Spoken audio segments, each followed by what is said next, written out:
हिरण्याकश्यप कहता है मूर्ख, ऐसी बातें वो करते हैं जिन्हें मृत्यु से प्रेम हो, लगता है तुझे अब जीना नहीं है। तू मूर्ख है मूर्ख, बता कहां है तेरा हरि, बोल तेरे हरि को सामने आए मेरे, तू बता कहां है। आज प्रहलाद जी पहली बार अपने पिता के सामने भी भगवान के भजन गाने लगे। कहते हैं हाँ श्रीमन नारायण नारायण हरि हरि, श्रीमन नारायण नारायण हरे हरे, ओ भजमन नारायण नारायण हरि हरि, भजमन नारायण नारायण हरि हरि। ओ तेरी लीला प्रभु है न्यारी न्यारी, हरि हरि तेरी लीला प्रभु है न्यारे न्यारे, हरे हरे। ओ तेरी महिमा है जग से न्यारी न्यारी, हरि हरि। ओ तेरी महिमा सबसे न्यारी न्यारी, हरि हरि। ओ भजमन नारायण नारायण हरि हरि, ओ भजमन नारायण नारायण हरि हरि, ओ भजमन नारायण नारायण हरि हरि, ओ भजमन नारायण नारायण हरि हरि, ओ भजमन नारायण नारायण हरि हरि। अब हिरण्याकश्यप को आया क्रोध, हाथ में अपना गुस्सा लिया, सिंहासन से नीचे कूद गया, कूद कर चिल्ला रहा है पागलों की तरह जोर जोर से, हे मूर्ख तू मेरे सामने ऐसी बातें करता है, तुझे पता नहीं है मैं भगवान हूं। प्रहलाद जी कहते हैं पिताजी आप भगवान नहीं हो, भगवान तो सबका एक ही है, आप मनुष्य हो। तब सामने एक खंबा था, खंबे को देखकर कहता है बता तेरा हरि इसमें भी है क्या। घूसे की खंबे के जोर से मारता है, जैसे ही घूसा खंबे पर पड़ा वैसे ही एक गर्जना हुई, जैसे ही गर्जना हुई तीनों लोग कांप गए, तीनों लोग मानो कोई प्रलय आया हो। हिरण्याकश्यप तुरंत खंबे से पीछे हुआ, पीछे होकर प्रहलाद जी को झपटने ही वाला था कि खंबे के बीच में से दो टुकड़े हो गए और साक्षात परमपिता परमेश्वर विष्णु भगवान का नरसिंह अवतार का प्राकट्य हुआ। बोलो नरसिंह भगवान की। अब जैसे ही स्वरूप देखा प्रहलाद जी भगवान को बस निहारते गए और हिरण्याकश्यप डर गया, दूर हुआ और कहता है ओहो ये कैसा जीव है, ना तो नर है और ना सिंह। यानी कि जो शरीर था वो तो भगवान का था मनुष्य का, और जो सर था वो था सिंह।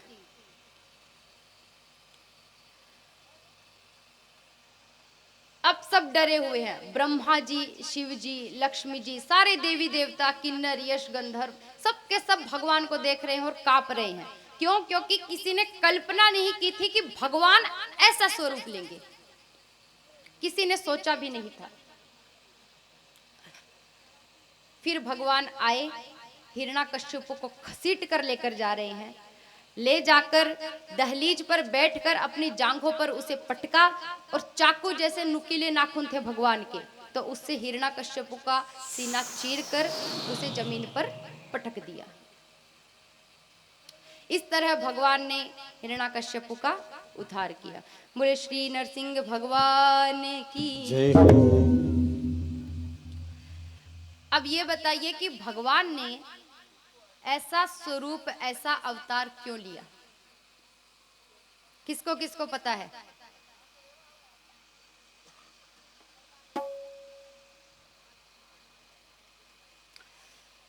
जब भाई को हिरण्याक्ष को भगवान ने मार दिया था, तब हिरण्याकश्यप क्रोधित हो गया, तब उसने ब्रह्मा जी की तपस्या, कठिन तपस्या की, तो ब्रह्मा जी प्रसन्न हुए, प्रकट हुए, बोला क्या चाहिए बोलो। हिरण्याकश्यप बोला प्रभु वरदान चाहिए। ब्रह्मा जी बोले कैसा वरदान चाहिए? हिरण्याकश्यप बोला कि वरदान दीजिए कि न तो मुझे कोई घर के अंदर मार सके, ना कोई घर के बाहर, ना पृथ्वी पर ना आकाश में, ना कोई अस्त्र से मरूं ना कोई शस्त्र से, ना कोई जीव मारे और ना कोई मनुष्य। अब देखिए भगवान की लीला, ना पृथ्वी पर मारा ना आकाश में, दहलीज बीच का हिस्सा है, वहां ले जाकर मार दिया। भगवान ने ना मनुष्य का रूप धारण किया ना सिंह ना जीव का, क्या बने? आधे नर और आधे सिंह। ना किसी अस्त्र का प्रयोग किया ना किसी शस्त्र का। इस तरह भगवान ने हिरण्यकश्यपु का उद्धार किया। लेकिन अब देखिए भगवान का क्रोध शांत नहीं हो रहा। क्रोध शांत नहीं होता तो सब डर गए कि कैसे क्रोध शांत करें। अब भगवान का स्वरूप जैसे जैसे मैं बताऊं, आंखें बंद कर कर उस स्वरूप को देखना। अगर आप देख पाओगे तो समझ लेना ये कथा आपने मन से सुनी है। भगवान ऐसे बैठे हैं दहलीज पर, दोनों हाथ घुटनों पर हैं और नाक एकदम लाल होकर फूली हुई है क्रोध में। आंखों में मानो अंगारे हैं, इतनी लाल आंखें। जीभ चाकू जैसी बड़ी और नुकीली, इतना भयानक स्वरूप। नाखून बड़े बड़े चाकू जैसे। प्रहलाद जी हाथ जोड़कर खड़े हैं। अब ब्रह्मा जी गए लक्ष्मी जी के पास, बोले कि आप तो उनकी पत्नी हैं, जाइए उन्हें समझाइए कि क्रोध शांत करे अपना, उनका भक्त अब सुरक्षित है। लक्ष्मी जी तो आई नीचे और नीचे जैसे ही भगवान को देखा सीधे ब्रह्मांड में जाकर टिकी। बोले महाराज मुझसे तो नहीं होगा, बात करने की हिम्मत नहीं है। तब देवी देवता स्तुति करते हैं भगवान की, ताकि कैसे भी ये शांत हो जाए। सबके सब स्तुति करते हैं। आइए हम सब भी स्तुति करें। नमस्ते नरसिंहाय, नमस्ते नरसिंहाय, नमस्ते नरसिंहाय, नमस्ते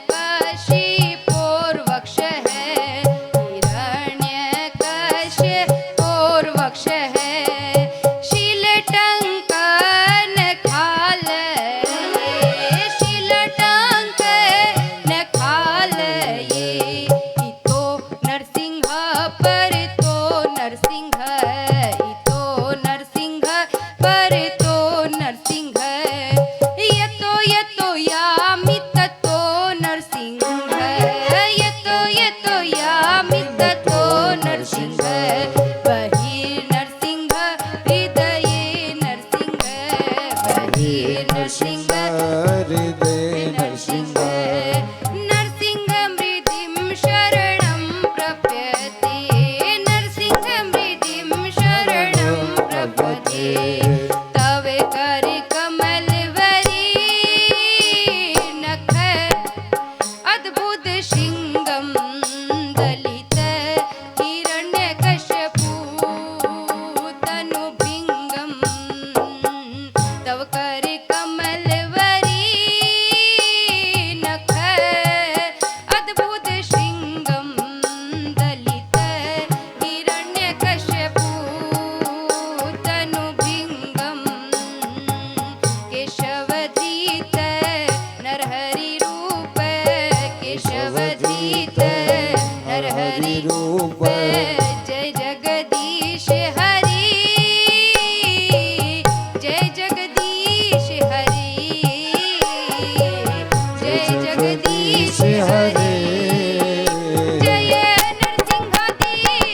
इस तरह भगवान ने नरसिंह अवतार धारण किया।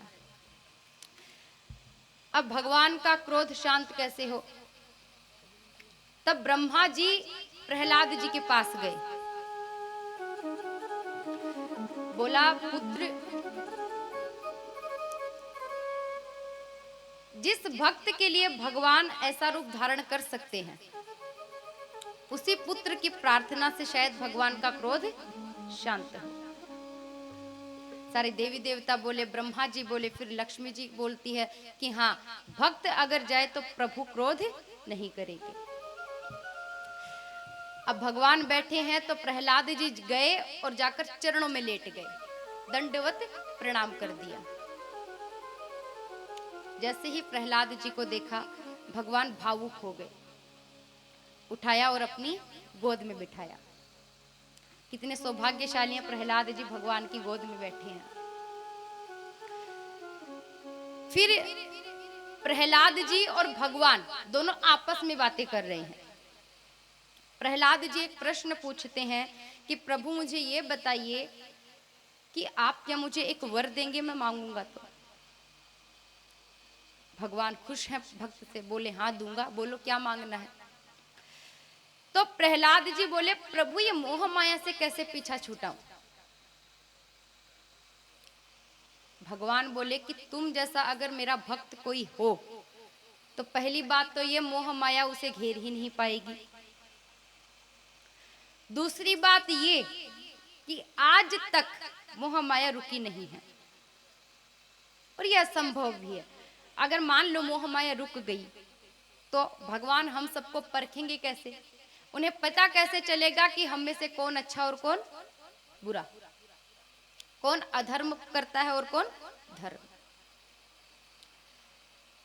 फिर भगवान प्रहलाद जी को कहते हैं कि तू चिंता मत कर, इस संसार के बाद आप मेरे ही लोक में मेरे पास आओगे। फिर ब्रह्मा जी को बुलाया, ब्रह्मा जी पास आए। ब्रह्मा जी को भगवान ने कहा, ब्रह्मा जी किसी को सोच समझ कर वरदान दिया करो। क्या वरदान दिया आपने हिरण्यकश्यपु को? ब्रह्मा जी बोले ठीक है प्रभु, आगे से ध्यान रखूंगा। अब भगवान अंतर ध्यान हो गए। जब भगवान ने नरसिंह अवतार लिया तब तीन लोकों में ना तो कोई ऐसा अवतार था, ना है, और शायद होगा भी नहीं। आगे प्रभु की इच्छा, क्योंकि वो कोई लीला करते हैं तो प्राणी समझ नहीं पाता कि उनकी लीला कब क्या मोड़ ले ले। वो जो काम करते हैं अचानक करते हैं। पर देखिए प्रहलाद जी भी गृहस्थी में ही थे, उनके पिता थे, उनकी माँ थी, छोटे से बालक थे। जैसे हम सब गुरुकुल में जाते हैं, गुरु से शिक्षा लेते हैं, वैसे ही प्रहलाद जी भी गए। तो ये सामान्य प्राणी थे।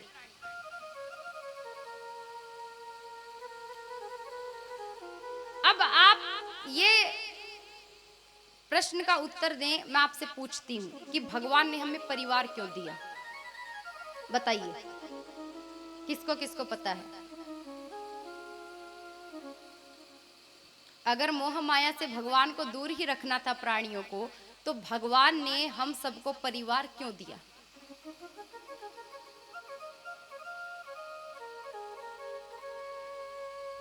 जब हम सब मर जाएंगे, ध्यान से सुनना, जब हम सब मरेंगे और हम भगवान के पास खड़े होंगे तो हमसे शायद एक प्रश्न पूछा जाएगा कि बता तूने पूरे जीवन में क्या क्या किया। तो हम क्या बोलेंगे? प्रभु पिताजी को घर में नहीं रहने दिया, बुढ़ापे में निकाल दिया। माँ को घर में नहीं रखा, बुढ़ापे में निकाल दिया। भाइयों से मैंने प्रॉपर्टी के लिए झगड़ा किया। बहन की शादी में मैंने काम नहीं किया, तैयार होकर बस खड़ा रहा। ये जवाब देंगे? सही जवाब है ये? नहीं। भगवान ने परिवार दिया जिम्मेदारियों के लिए कि भैया तेरे माँ बाप है तो तेरा काम ये बनता है तू उन्हें संभाल। बचपन में वो हमारा मलमूत्र साफ करते हैं तो बुढ़ापे में हमें भी उनका करना ही पड़ेगा। फिर हमें भाई बहन दिए ताकि हम रिश्तों को समझे। भाई बहन का रिश्ता ऐसा है जो बराबरी उम्र का है। देखिए, हर बात हम माँ से नहीं कह सकते, हर बात हम पिता से नहीं कह सकते, तो भगवान ने हमें भाई बहन दिए ताकि साथ में कोई खेलने वाला हो, साथ में कोई विद्यालय जाने वाला हो, साथ में कोई मस्ती करने वाला हो। और जब बड़े हो जाए, पिताजी बूढ़े हो जाए, माँ बूढ़ी हो जाए, तो उन्हें फिक्र नहीं देनी चाहिए, टेंशन ना दे। इसीलिए हम उस उम्र में अपने मन का दुखड़ा अपने भाई बहन को रोएं कि माता पिता से तो नहीं कह सकता, वो फिक्र करेंगे। तो तू सुन मेरी बात, इसीलिए हमें भाई बहन दिए। और सबसे जरूरी बात, जब हम मरेंगे तो भगवान कहेंगे बता क्या जिम्मेदारी निभाई तूने। तो कम से कम हम ये तो बोल सके कि प्रभु मैंने मेरी जिम्मेदारी निभाई, माता पिता का ध्यान रखा, मैंने पढ़ाई की, मैंने एक अच्छी सी नौकरी करके अपने परिवार का पालन पोषण किया, बीवी बच्चों का ध्यान रखा, बच्चों को अच्छी शिक्षा दी, भाई बहन से कभी झगड़ा नहीं किया। इसीलिए भगवान ने हमें परिवार दिया। गृहस्थी में रहना गलत नहीं है, गृहस्थी में रहना अच्छी बात है, पर अगर गृहस्थी में रहकर हम भगवान को भूल जाएं, ये सही बात नहीं है, ये बहुत गलत है। भगवान को भूलेंगे मतलब हम अधर्म की तरफ बढ़ रहे हैं, क्योंकि हमें धर्म सिखाने वाला कोई है ही नहीं। इसीलिए मैं आपको ये नहीं कहती कि दिन भर भजन करो, आप दिन भर बस भगवान का नाम जपते चलो, घर के काम छोड़ दो, लेकिन एक नियम होनी चाहिए, एक दिनचर्या होनी चाहिए पूजा पाठ की। जब बच्चे स्कूल जाए तो सुबह थोड़ा जल्दी उठो, उन्हें पूजा करवा कर फिर स्कूल भेजो। रात को जब बच्चे आए तो संध्या के समय भी कई बच्चे पढ़ते हैं, तो उन्हें कहो बेटा कौन सा तो एक दिन में मिनिस्टर बन जाएगा, 15 मिनट रख दे, 15 मिनट आजा पूजा कर ले, फिर वापस पढ़ाई में लग जाए।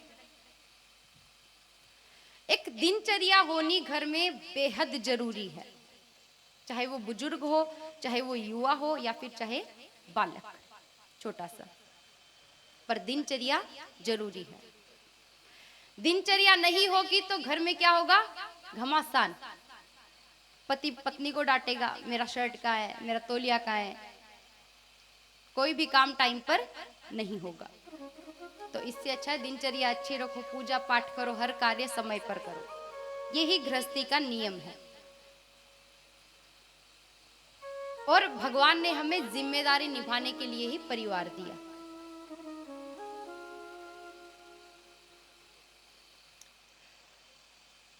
आप एक गुलाब के फूल को देखना, गुलाब के फूल को अधिकतर लोग पसंद करते हैं। जब हम किसी मंदिर में जाते हैं तो हम क्या कहते हैं, गुलाब का फूल ले लो, भगवान के चढ़ाएंगे, बोलते हैं कि नहीं। और गुलाब का फूल देखिए उसमें कितने कांटे हैं। अगर कोई प्रसिद्ध फूल है और उसमें कांटे हैं तो वो गुलाब का फूल है। फिर भी भगवान को जब हम वो फूल चढ़ाते हैं तो भगवान उसे स्वीकार करते हैं। उसी तरह हम सब भी हैं। गुलाब की जो कोमल पंखुड़ियां हैं, उस पंखुड़ी जैसे हमारे कुछ अच्छे कर्म हैं, और जो कांटे हैं वो हमारे बुरे कर्म हैं। अगर हम अपने आप को बुरे कर्म और अच्छे कर्म सहित भी भगवान को चढ़ाएंगे, यानी कि अपना जीवन भगवान को समर्पित करेंगे, तो भगवान हमें अस्वीकार नहीं करेंगे, वो स्वीकार कर लेंगे। पर हम पर निर्भर करता है कि हम किस तरीके से भगवान को बुलाते हैं, किस तरीके से खुद को समर्पित करते हैं। और भक्त का एक ही लक्षण होता है कि उसके दिल में, उसके दिमाग में, उसकी आंखों में केवल कृष्ण बसे हों। ये ही भक्त के नियम है और यही भक्त की परिभाषा। इसीलिए कहते हैं कि दिल की हर धड़कन से तेरा नाम निकलता है। और इतना ही नहीं, तेरे दर्शन को मोहन तेरा दास तरसता है।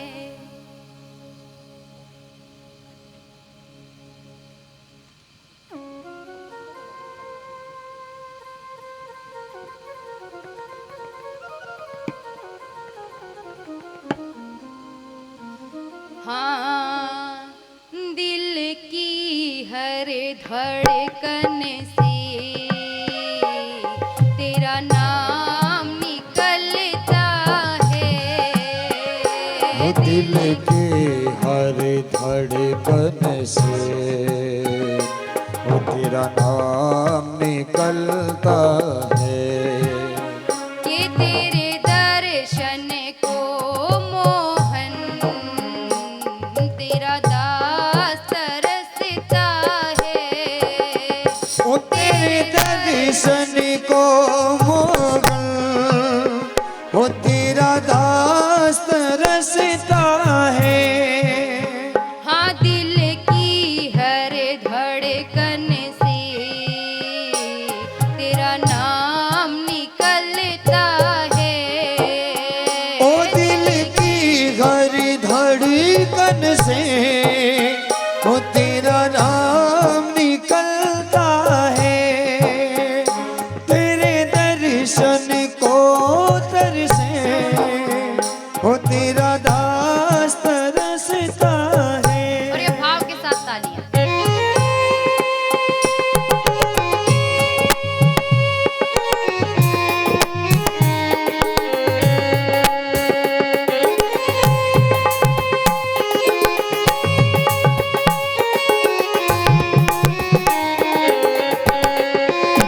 और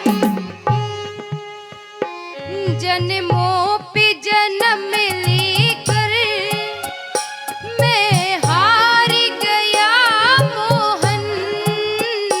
जन्मों में जन्म लेकर मैं हार गया मोहन। दर्शन बिना व्यर्थ हुआ हर बार मेरा जीवन। दर्शन बिना व्यर्थ हुआ हर बार मेरे जीवन। अब धैर्य नहीं मुझ में, अब धैर्य नहीं मुझ में। अरे कितना तू परखता है। ओ दिल की हरी धड़कन से वो तेरा नाम निकलता है। हाँ, दिल की हर धड़कन से तेरा नाम निकलता है। ओ दिल की हरी धड़कन से वो तेरा नाम निकलता है। अरे मीठी मीठी तालियां। जय हो।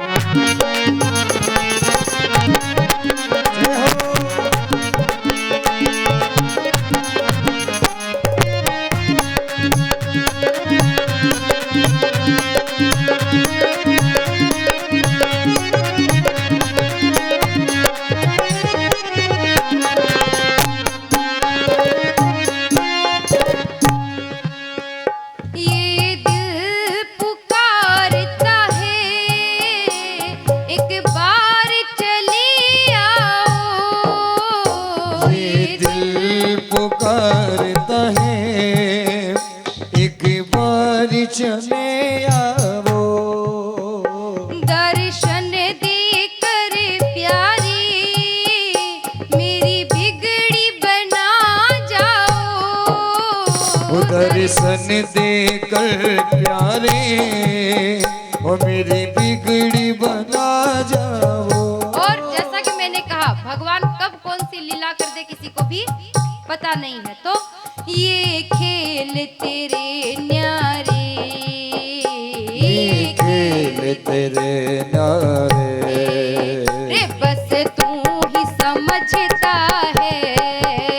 ये खेल तेरे नारे बस तू ही समझता है।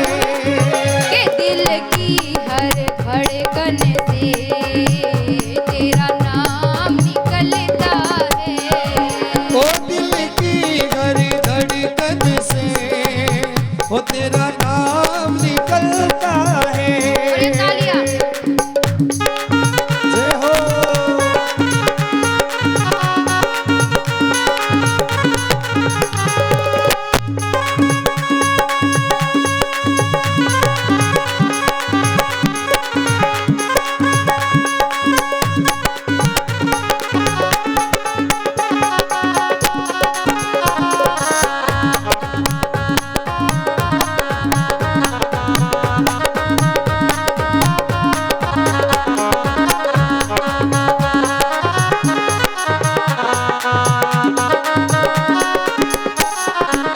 और देखिए भक्त क्या कह रहा है,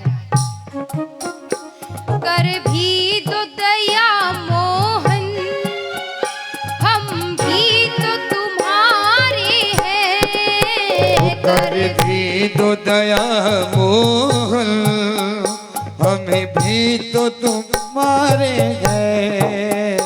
एक बार तो अपना लो, बरसों से तुम्हारे हैं।